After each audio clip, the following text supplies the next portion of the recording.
যখনই আপনি কারো কাছে কিছু পাওয়ার আশা করবেন, আপনি কষ্ট পাবেন। যখনই কারো কাছে কিছু পাওয়ার আশা করবেন, আপনি কষ্ট পাবেন।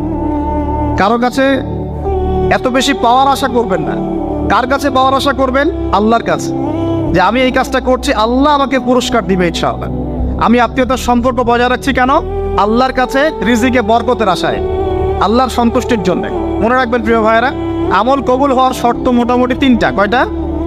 1 নাম্বার, আমলগুলো হতে হবে আল্লাহর সন্তুষ্টির জন্য। 1। 2 নাম্বার, আমলটা হতে হবে রাসূলুল্লাহ সাল্লাল্লাহু আলাইহি ওয়াসাল্লামের পদ্ধতিতে, অন্য কারো পদ্ধতিতে নয়। 3 নাম্বার, আমলটা করার জন্যে আপনার রিজিকটা হতে হবে হালাল। হারাম রিজিকের আমল আল্লাহর কাছে কবুল হয় না। আল্লাহ পাক আমাদের সবাইকে হালাল রিজিকের ব্যবস্থা করে দিন এবং রিজিকটাকে প্রশস্ত করুন, আমিন। তো রিজিক লেখা হয়ে গেছে 2। 3 নাম্বার লেখা হয়ে গেছে এ ব্যক্তি কি কি কাজ করবে দুনিয়ায়, এ ব্যক্তি দুনিয়ায় কি কি কাজ করবে সব লেখা হয়ে গেছে।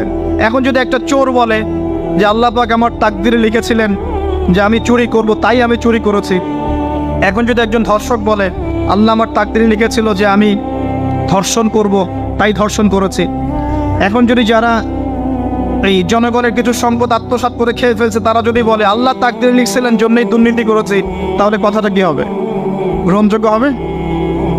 এখন যদি দলিল দেয় তাকদিরে তো লেখা ছিল। এই আকীদাটার নাম হচ্ছে জাবারিয়া আকীদা। কি আকীদা? জাবারিয়া। এমন একজন ব্যক্তি উমর রাদিয়াল্লাহু আনহুর দরবারে এসেছিল। চোর চুরি করেছে, ধরা পড়েছে। উমর রাদিয়াল্লাহু আনহু বলেছেন হাত কেটে ফেলো। তখন সে বলছে যে আমার হাত তো কাটা যাবে না। কেন? আল্লাহ পাক তাকদিরে লিখেছেন আমি চুরি করব, তাই চুরি করেছি। তো উমর রাদিয়াল্লাহু আনহুর সামনে এই কথাটা বলেছে। আর উমর রাদিয়াল্লাহু আনহু কি বিচক্ষণ মানুষ ছিলেন না বোকাশোকা ছিলেন? বলেন, তার মতো শাসক পাওয়া যাবে? তার মতো আরো একজন শাসক আসবে ইনশাআল্লাহ পৃথিবীতে। তার নাম কি? নবী ঈসা আলাইহিস সালাম, ইনশাআল্লাহ তাআলা। এবং তার আগে আরো একজন ইমাম আসবেন। তার নাম কি? তার নাম হচ্ছে মুহাম্মদ। কি নাম? তার নাম মুহাম্মদ। তার উপাধি হচ্ছে মাহদি। কখন আসবেন? যখন পৃথিবীতে যুদ্ধ বিগ্রহ ছড়িয়ে পড়বে, ব্যাপক আকারে মালহামা চলবে, তখন আসবেন। কাদের পক্ষে আসবেন? মুসলিমদের পক্ষে। কি উদ্দেশ্যে আসবেন? সারা বিশ্বে জুলুম তুলে ফেলার জন্য। এবং আরেকটা কি উদ্দেশ্য? ওই জেরুজালেম উদ্ধার করার জন্য। কোন জেরুজালেম? যেটা এখন ইহুদিরা দখল করে আছে। চারপাশে আরবরা, মাঝখানে ও কেমন করে দখল করে আছে? আরবদেরকে হাতের মুঠোয় নিয়ে নিয়েছে। এই কারণে মুনাফিকদের উপর টিকে আছে সে, এবং তার পশ্চিমা মিত্রদের উপর টিকে আছে। ঈসা আলাইহিস সালাম কেন আসবেন? এই জায়গাটা পুনরুদ্ধার করার জন্য। ঈসা আলাইহিস সালাম কি পরাজিত হবেন না বিজয়ী হবেন? কত বছর বিশ্ব শাসন করবেন?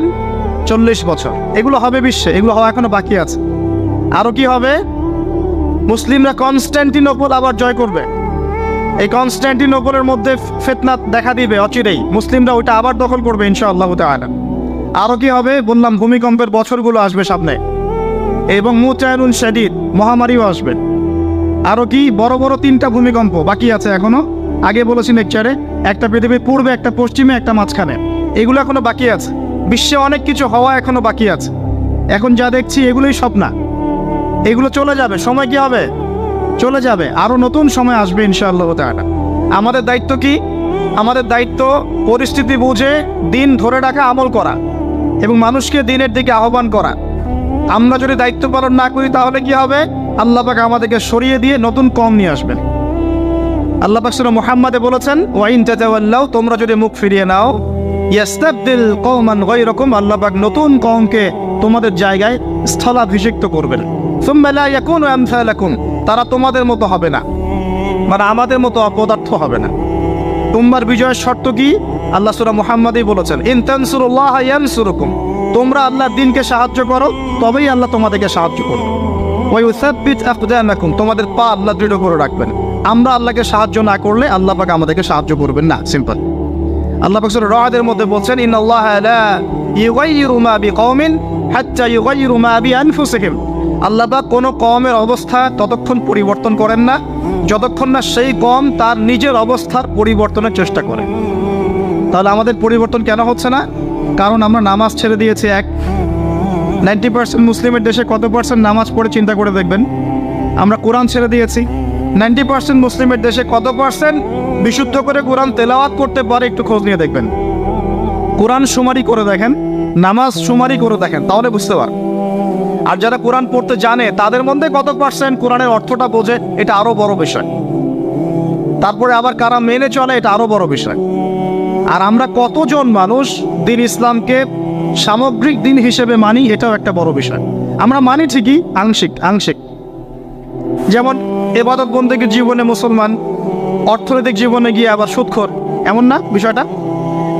ইবাদত বন্দেগীর জীবনে আমি পাক্কা মুসলিম, কপালে সেজদার দাগ আছে মাশাআল্লাহ, দাড়ি টুপিও আছে মাশাআল্লাহ, কিন্তু ব্যবসায় গিয়ে মাপে কম দিচ্ছি না, ব্যবসায় গিয়ে আমি আরাম ভেজাল দিচ্ছি কিনা, এরকম হচ্ছে কি না?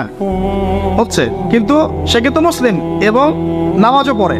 তা আমাদের সমস্যা ভাই এখানেই। এখন এই সমস্যাটা সলভ করলে ইনশাল্লাহ সব সমস্যা সলভ হয়ে যাবে ইনশাল্লাহ।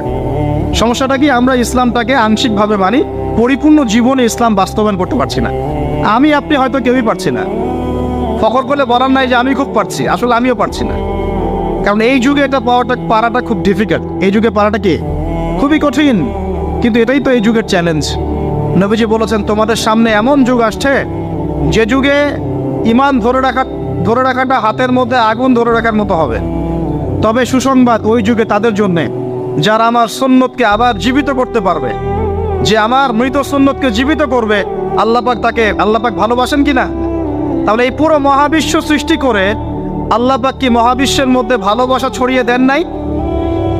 আল্লাহ রাব্বুল আলামিন 6 দিনে মহাবিশ্ব সৃষ্টি করে মহাবিশ্বের সব জায়গায় যার যার কাজ তাকে বুঝিয়ে দিলেন।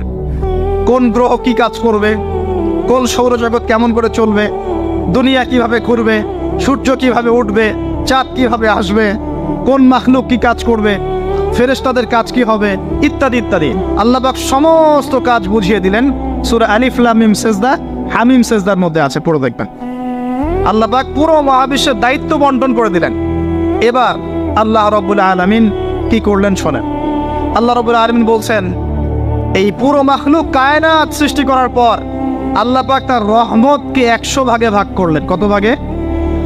আল্লাহ পাকের দয়া, রহমত, ভালোবাসাকে 100 ভাগে ভাগ করলেন। ভাগ করে এক ভাগ, মাত্র এক ভাগ আল্লাহ পাক পুরো মহাবিশ্বে ছড়িয়ে দিলেন, বলেন সুবহানাল্লাহ। বাকি 99 ভাগ রহমত আল্লাহ পাক তার কাছে রাখলেন। এই এক ভাগ ভালোবাসার কারণেই এই যে সন্তান কান্না করলে মায়ের বুক ফেটে যায়, সন্তান অসুস্থ হলে বাবার বুক ফেটে যায়, যেই বাবা সহজে চোখের পানি কাউকে দেখায় না, সেই বাবা জায়নামাজে দাঁড়িয়ে চোখের পানি ছাড়তে থাকে। এই এক ভাগ রহমতের কারণে আমরা দেখি যে রাস্তার কুকুর পর্যন্ত তার বাচ্চাকে চাটে, আদর করে, মহব্বত করে। এই এক ভাগ রহমতের কারণে আমরা আমাদের স্ত্রীদেরকে মহব্বত করি, স্ত্রীকে সুখে রাখার জন্য জীবনটা পর্যন্ত বিলিয়ে দেয়। সকাল থেকে রাত পর্যন্ত কোনো ক্ষেত্রে হারাম পথে যেতেও দ্বিধা করি না, স্ত্রী সন্তান সুখে থাক এই আশায়, তাই না ভাই? এই এক ভাগ রহমতের কারণে গাভী দেখবেন, গাভী তার বাচ্চাকে প্রসবের পর চাটে, গাটা চেটে পরিষ্কার করে দেয়। এই এক ভাগ রহমতে পুরো কায়নাত টিকে আছে। আর নবী সাল্লাল্লাহু আলাইহি ওয়াসাল্লাম বলছেন, বাকি 99% রহমত আল্লাহ পাক তার কাছে রেখেছেন। এই রহমত এবং ভালোবাসা দিয়ে আল্লাহ পাক কিয়ামতের মাঠে মানুষকে মাফ করবে ইনশাআল্লাহ।